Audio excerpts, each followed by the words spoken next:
Hello and welcome to the Program Your Life podcast. Come with me on a journey of self-exploration, overcoming obstacles, and learning to believe in yourself. I'm your host, Joe Parker. Join me and my beautiful wife, Kimberly, as we explore what it takes to achieve our dreams, overcome our fears and doubts, and have some fun along the way. It's sure to be a roller coaster ride, and we are happy to share it with you. Now stay tuned for an exciting episode of the Program Your Life podcast.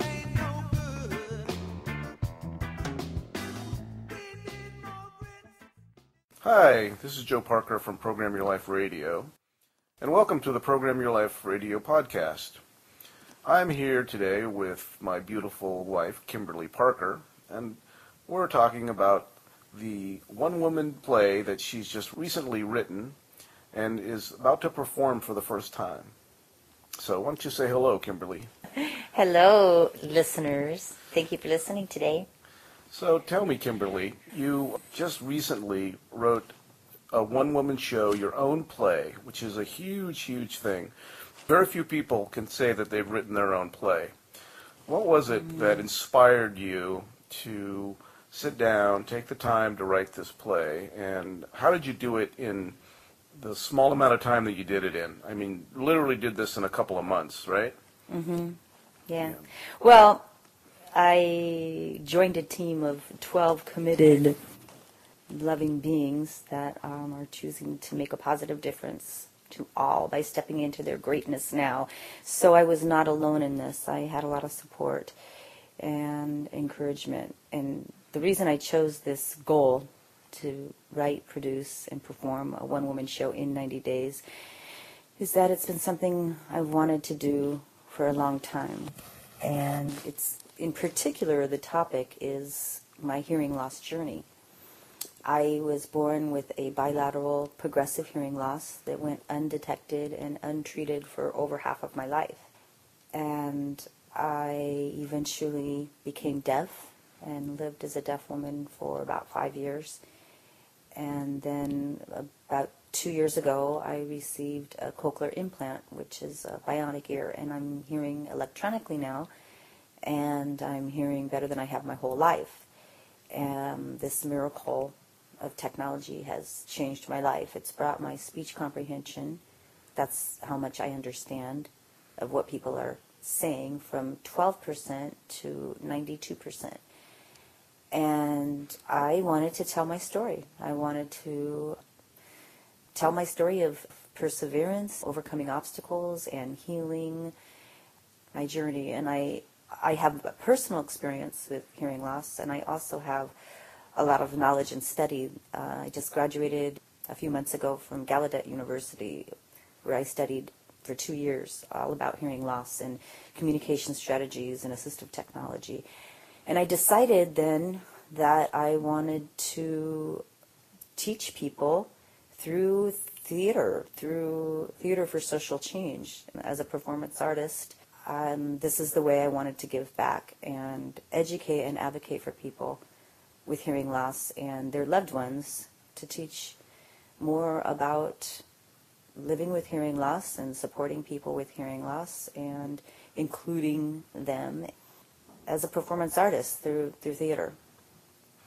So you went from literally hearing only 12% of what was going on around you in sound to 92%, which that is just an incredible difference. It's a miracle. It's a miracle.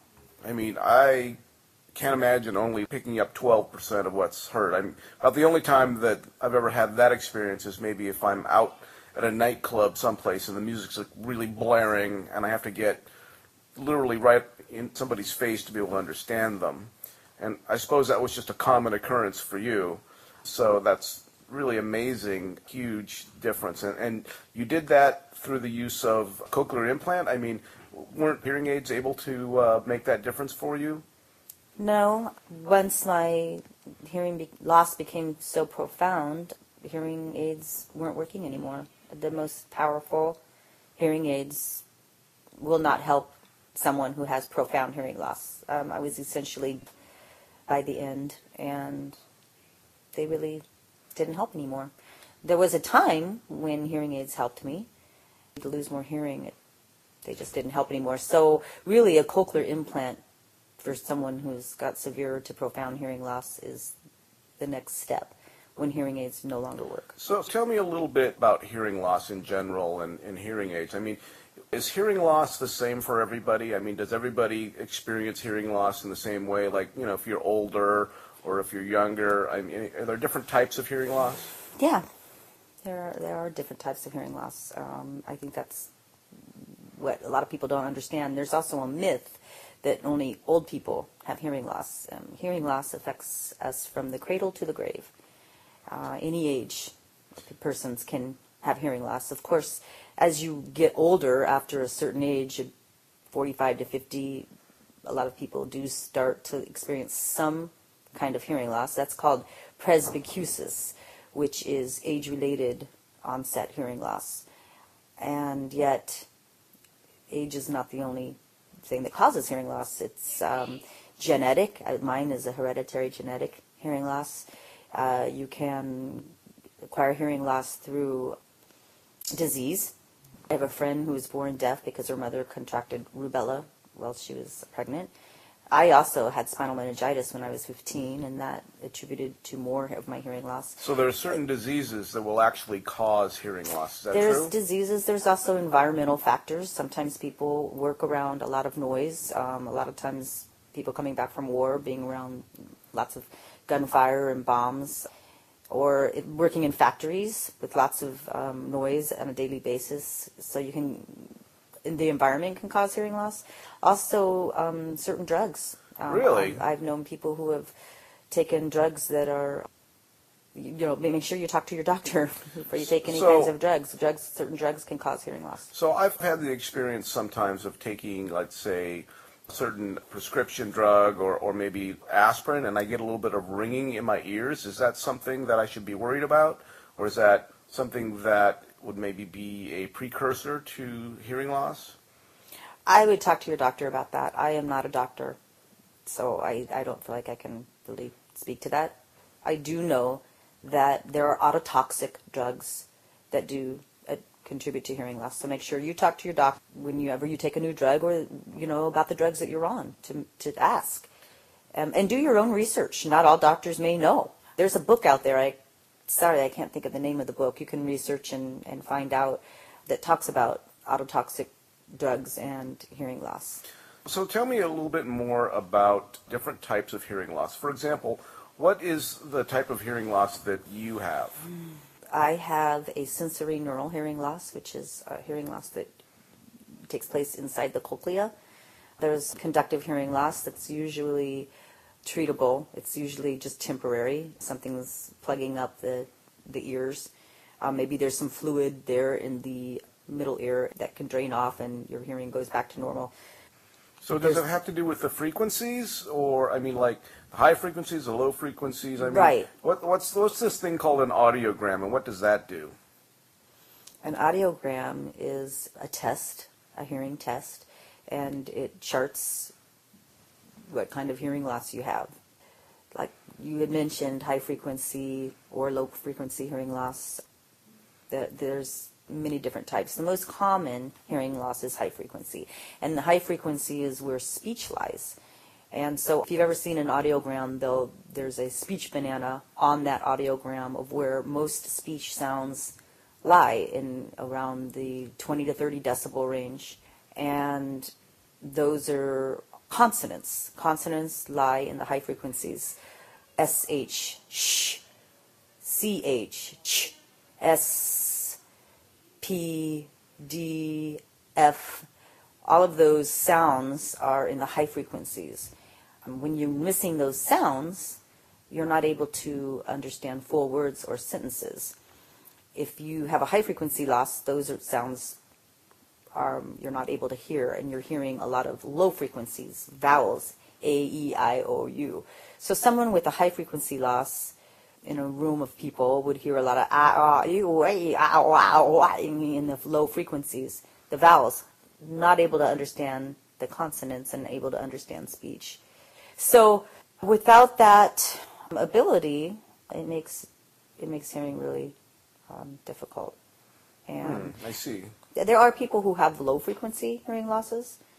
They're less common. The most common hearing loss is high frequency. So if you've got a high frequency hearing loss and other people have got different types of hearing loss, so does that mean that hearing aids need to be programmed or tuned to your particular hearing loss, or do we just need to amplify the sound? I mean, how does that work? There are different types of hearing aids for different types of hearing losses. And this is one reason it's so important to go see a doctor of audiology. If you suspect hearing loss, see a doctor. They will do an audiogram. They are trained. They have years of study and experience, and they can fit you with the right type of hearing aid for your hearing loss. A lot of times people will want to save money and go to a hearing aid dispenser, or I've even heard of people ordering hearing aids in the mail. And I strongly discourage you from doing that, because what happens is you're not working with a doctor or with someone who's real knowledgeable about hearing loss, and you may save money on hearing aids. You'll most likely get a hearing aid that's not for your type of hearing loss, and it most likely will not do a very good job or work at all. And then hearing aids go in a drawer, and hearing aids get a bad rap. People start saying, oh, they don't work, I paid all this money and they're not helping me and they don't work. They really do work, and they do help if you get the right type of hearing aid for your hearing loss, which you need to see a doctor to determine that. And once you do get hearing aids, it's important to get what's called oral rehabilitation, and that is learning how to hear with hearing aids, having an awareness of the biological and psychological and social effects of hearing loss and effects, having someone teach you and walk you through that so that you can acclimate back into hearing again. And also getting the family involved is really, really important so that they can practice communication strategies, watching the environment so that it's conducive to including people with hearing loss. And it's really something to treat the whole family. And when a person in your family has a hearing loss, the whole family has a hearing problem, and really must work together to improve communication and maybe do things a little differently, change the environment, change the communication so that you can include that loved one that has hearing loss. And a lot of people don't understand how to do that. A lot of times people that have hearing loss don't understand what they need. So I've seen that hearing aid companies will advertise different types of hearing aids, and one of the ones that they like to tout are these small ear hearing aids that can be hidden very well. So talk a bit about the differences of the different types and sizes of hearing aids. I mean, if I need a hearing aid, should I get one of the little ones that goes in the ear so I can hide this, or is there an advantage to getting the bigger ones that people can see?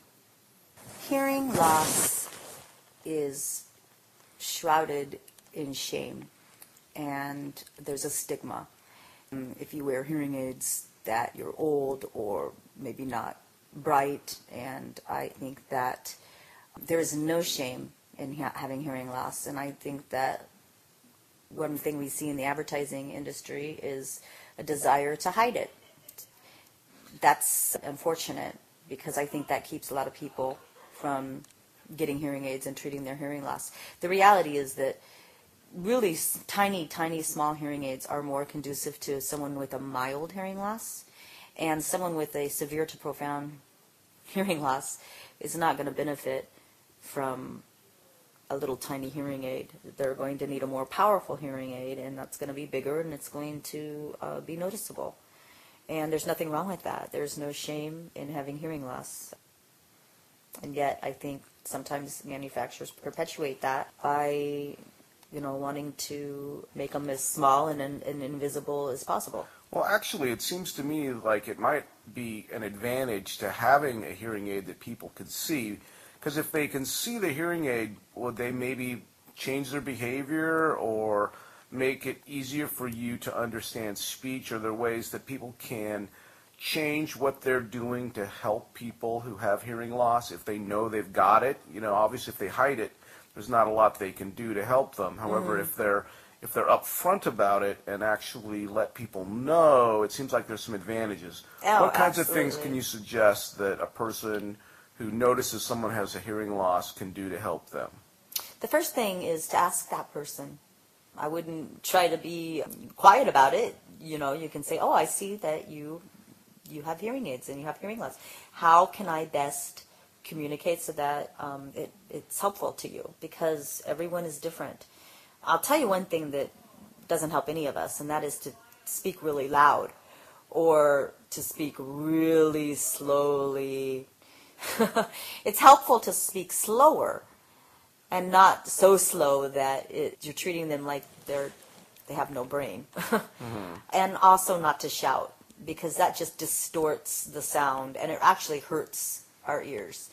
So those are some main tips. And also ask that person how you can be supportive, what works for them, because what works for one person doesn't necessarily work for the next person. Are there some general guidelines, though? I mean, beyond just asking them, are there any general things that someone can do that sure. would be helpful? Absolutely. Always look at the person when you're talking to them, because people with hearing loss have acquired some skill at speech reading.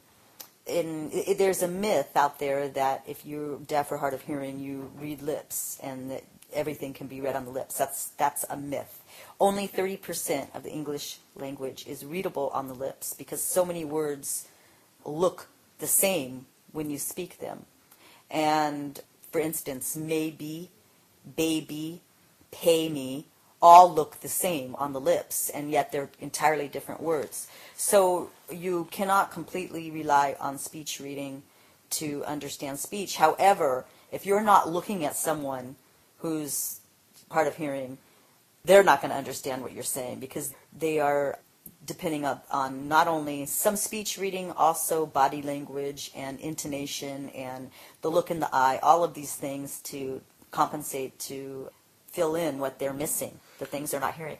Well, if you're, let's say, only understanding 12% of what's being heard, and then you can add to that maybe 30% being able to read their lips, so now maybe you're in the 40% range. Right. And then if you can get a few more things based upon what context, if you know what the conversation's about, then you can probably piece it together and then pick up maybe 50% or more, which is still a lot better than really at 12%. You really can't tell what's being said. Would that be true? Oh, absolutely. Absolutely. Okay. Well, these are awesome tips that you've given us today here, Kimberly. Oh, well, I'm happy to help out. Great. Well, I'm so glad that we had a chance to chat and give us some of your experience and knowledge in this area. You're obviously very knowledgeable here. You've got a lot of experience. You've gone through not having hearing aids to having different types of hearing aids to having a cochlear implant, learning, to read lips. I know that you've done some work in sign language.